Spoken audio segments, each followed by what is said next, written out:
High, চলো ছোট করে বৃষ্টির দিনের একটা মিনি ভ্লগ শেয়ার করা যাক। বৃষ্টির দিন ভালো লাগে ঠিকই, কিন্তু এই যে উঠোনের অবস্থাটা দেখুন, খুবই কষ্টের কাজ জানেন তো। মা যেহেতু দাদার কাছে থাকছে, সেহেতু বাড়ির সমস্ত কাজ আমাকেই যে করতে হয়। সমস্ত কাজ কমপ্লিট করে স্নান পুজো করে হালকা ব্রেকফাস্ট করে স্কুলের উদ্দেশ্যে বেরিয়ে পড়েছি।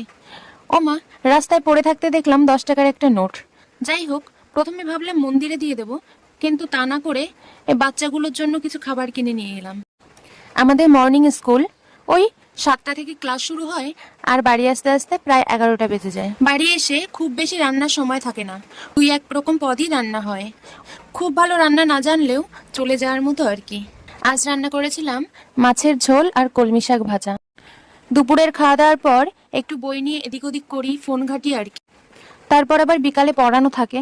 ওই দিনের ম্যাক্সিমাম টাইমই বাচ্চাদের সাথেই কেটে যায় আর কি। পড়িয়ে এসে বাড়ির পাশেই আরেকটা বাচ্চাকে পড়ানো ছিল।